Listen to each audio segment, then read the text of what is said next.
Indian national കോൺഗ്രസിൻ്റെ ആദ്യ സമ്മേളനത്തിന് വേദിയായി നിശ്ചയിച്ചിരുന്നത് പൂനെയാണ്.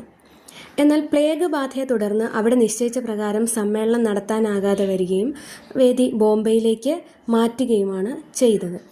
നമുക്കറിയാവുന്നതുപോലെ 1885 ഡിസംബർ 28-ന് ബോംബെ ഗോകുൽദാസ് തേജ്പാൽ സംസ്കൃത കോളേജിൽ കോൺഗ്രസിൻ്റെ രൂപീകരണ സമ്മേളനം നടന്നു.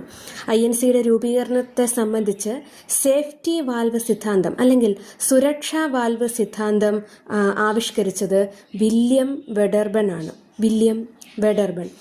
ഒരു പ്രഷർ കുക്കറിൽ വിസിൽ ഘടിപ്പിച്ചതുപോലെയാണ് അദ്ദേഹത്തിൻ്റെ അഭിപ്രായത്തിൽ കോൺഗ്രസിൻ്റെ അവതാരം. അതായത് ഇന്ത്യയിൽ ആകെ അലയടിക്കുന്ന ആ ജനരോഷം പ്രകടിപ്പിക്കാൻ അവർക്കൊരു പ്ലാറ്റ്ഫോം ഒരുക്കി കൊടുക്കുക എന്നത് മാത്രമായിരുന്നു INCയുടെ ജന്മോദ്ദേശം. അല്ലെങ്കിൽ അങ്ങനെയാണ് ബ്രിട്ടീഷുകാർ INCയെ ഡിസൈൻ ചെയ്തിരുന്നത്.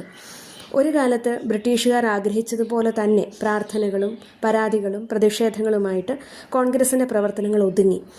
1885 അതിൻ്റെ ജനനം മുതൽ 1905 ബംഗാൾ വിഭജന കാലഘട്ടം വരെയുള്ള പ്രവർത്തനങ്ങൾ ഇത്തരത്തിൽ ബ്രിട്ടീഷുകാരോട് അല്പം വിധേയത്വം പുലർത്തുന്ന മിതവാദി ശൈലിയിലുള്ളതായിരുന്നു.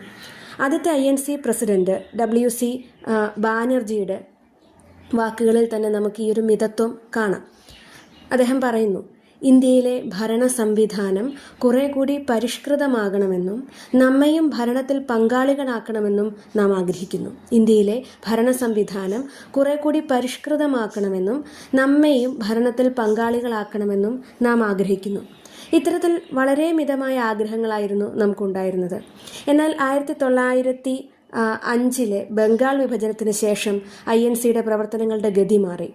1915 ഗാന്ധിജി കൂടി ഇന്ത്യയിൽ തിരിച്ചെത്തിയതോടെ പ്രവർത്തനങ്ങൾക്ക് പുതിയ ശൈലിയും ലക്ഷ്യവും കൈവന്നു.